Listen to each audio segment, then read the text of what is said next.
Chers élèves, bonjour.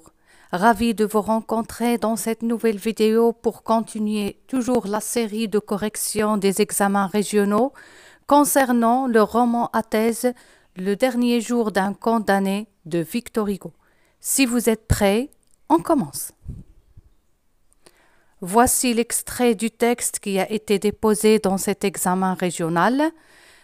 Comme d'habitude, la première chose à faire, c'est de lire le texte et en même temps essayer de souligner tous les éléments importants qui peuvent nous aider à mieux comprendre et situer le passage.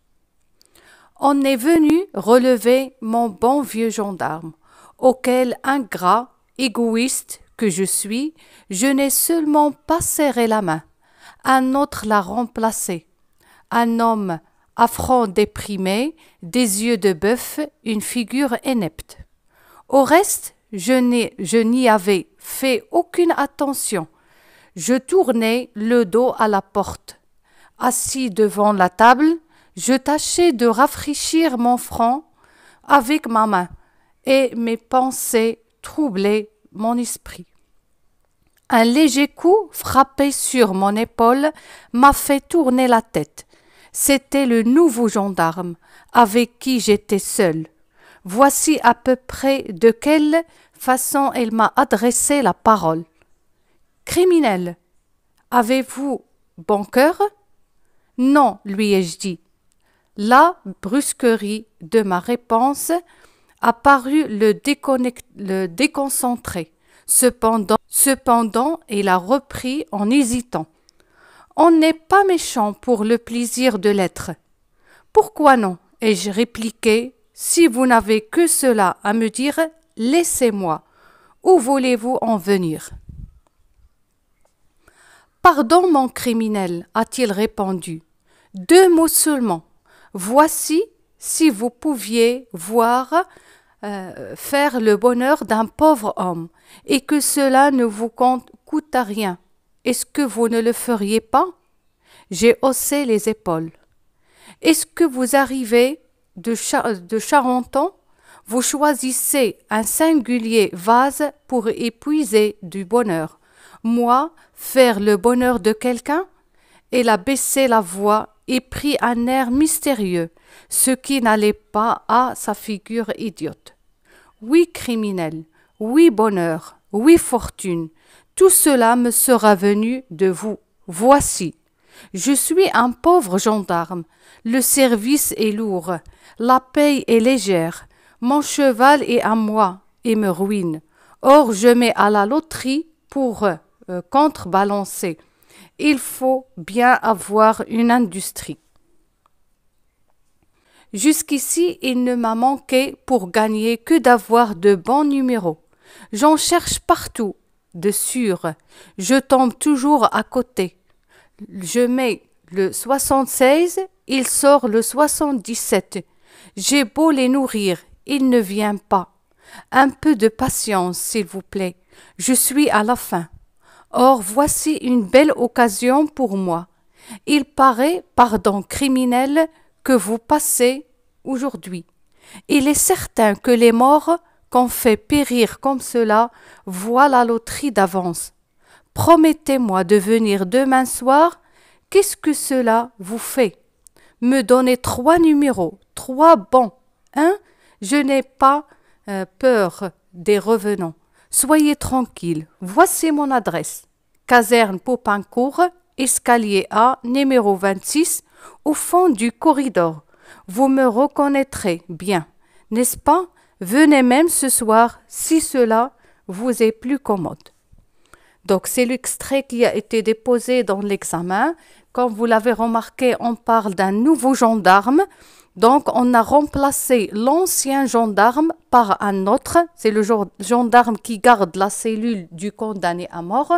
Ce nouveau gendarme, selon la description du condamné à mort, il est idiot et stupide. Pour ce nouveau gendarme, le condamné à mort est une chance pour devenir riche.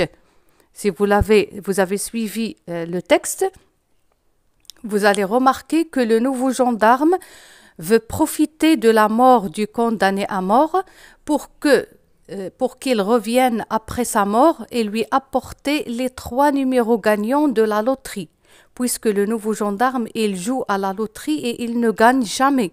Donc, pour lui, les morts, ils peuvent voir les numéros gagnants et il lui demande de revenir après sa mort pour lui apporter les 3 numéros gagnants. Ce qui montre que le nouveau gendarme ne s'intéresse pas aux souffrances du condamné. Au contraire, il veut que le condamné meure pour lui apporter les 3 numéros gagnants de la loterie. Voici les questions qui ont été déposées dans cet examen régional. Question d'étude du texte. La contextualisation. Première question, comme d'habitude, complétez le tableau suivant après l'avoir reproduit sur votre copie. Toujours les mêmes questions qui se répètent. Auteur Victor Hugo, titre de l'œuvre Le dernier jour d'un condamné, genre littéraire roman à thèse, siècle de l'œuvre 19e siècle. Question 2. Qui est le narrateur dans cet extrait? Qui est le narrateur? Oui, le narrateur est le condamné à mort. Par rapport à l'œuvre, ce texte peut être situé, est-ce qu'il peut être situé pendant le transfert du narrateur à la conciergerie ou bien après le transfert du narrateur à la conciergerie ou bien avant le transfert du narrateur à la conciergerie. Donc ce chapitre, c'est le chapitre 32. Donc la réponse est après le transfert du narrateur à la conciergerie. Puisqu'on est dans le chapitre 32, ça veut dire qu'on est dans la conciergerie. Question d'analyse du texte. Question 3. Combien de temps lui reste-t-il à vivre? Combien de temps reste pour le narrateur avant d'être exécuté? Il lui reste à vivre quelques heures. Il lui reste quelques heures. Justifié par un relevé dans le texte, c'est-à-dire relever un indice qui montre qu'il va mourir dans quelques heures. Vous avez la phrase « Il paraît, pardon criminel, que vous passez aujourd'hui ». Passer aujourd'hui, ça veut dire que le condamné sera mort le jour même. Question 4. Quel est le sens de la phrase suivante? Avez-vous bon cœur?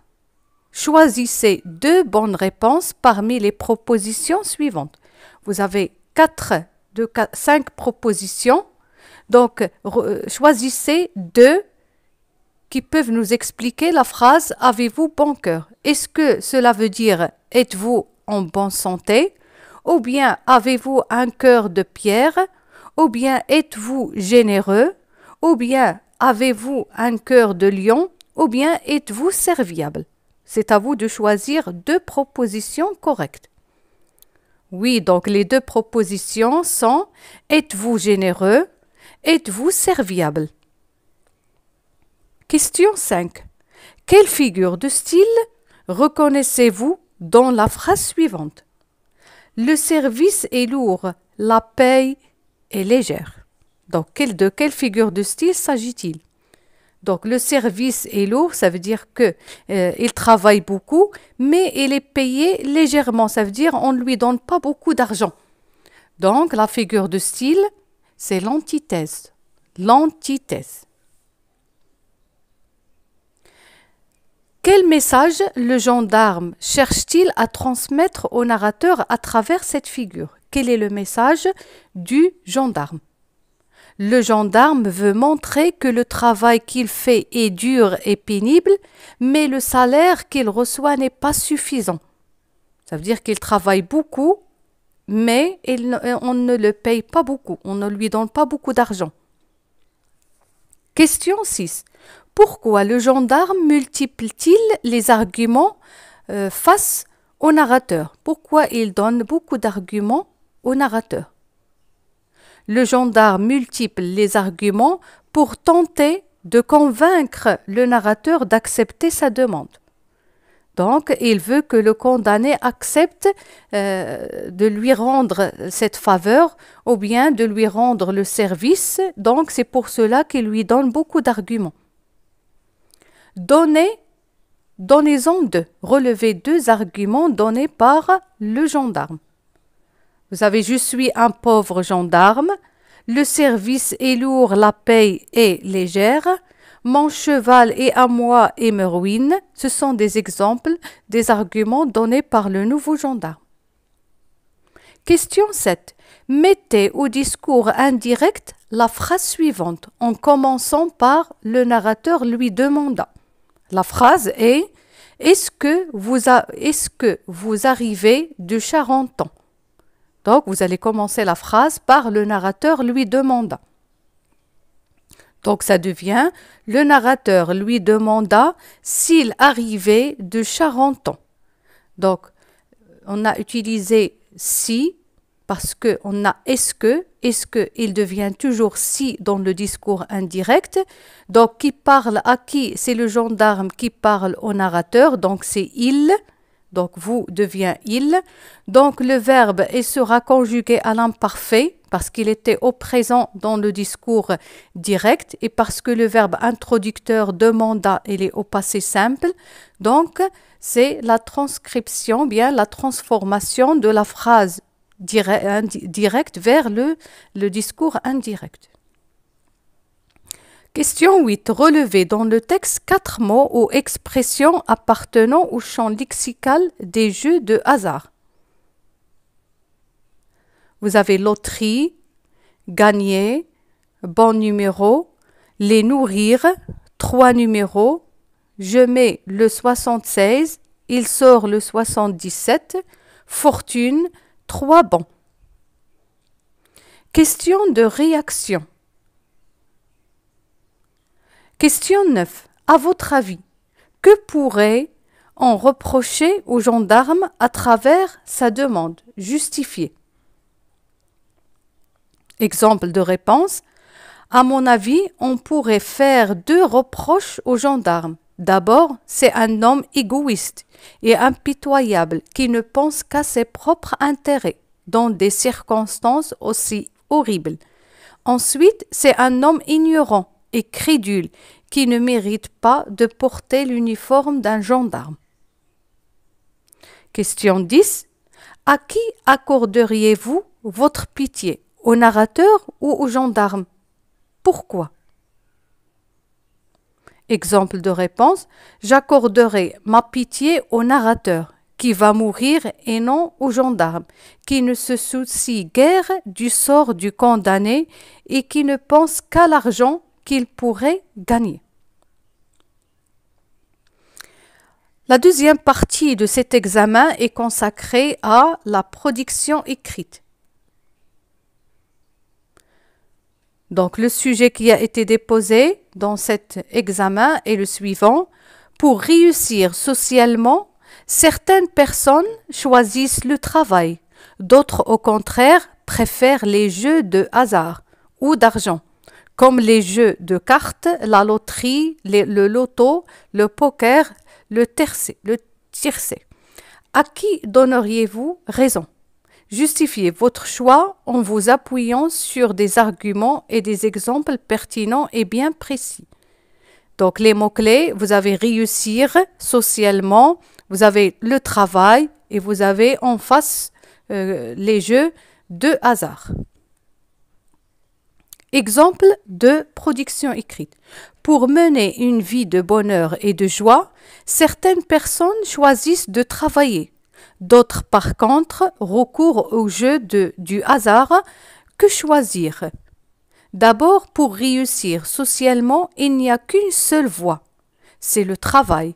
Les bases les plus fondamentales de l'éducation recommandent à chacun qui souhaite réussir de travailler dur et de suer s'il veut gagner sa vie. C'est pour cette raison que dans le bas âge, on élève les enfants pour le principe suivant. Le moyen de la réussite est le travail et rien que le travail. Ensuite, Il y a des personnes qui ne fournissent aucun effort. Ils sont paresseux. Ils quittent les bancs de l'école très tôt. Et une fois adultes, ils recourent à des moyens inappropriés pour avoir de l'argent, tels les jeux de hasard. Enfin, il se peut que l'un d'eux gagne une somme d'argent à la loterie ou loto, mais cet argent sera dépensé rapidement et il est trop probable qu'il tombe dans la débauche, la drogue, les agressions, la prison. Pour conclure, le travail est le moyen le plus sûr et le plus loyal pour gagner sa vie. Donc, on doit éduquer et faire apprendre à nos enfants la valeur du travail pour bien vivre et devenir un bon citoyen. On arrive alors à la fin de notre vidéo et à la fin de la correction de cet examen régional. J'espère qu'elle était claire. Merci pour votre attention et à bientôt.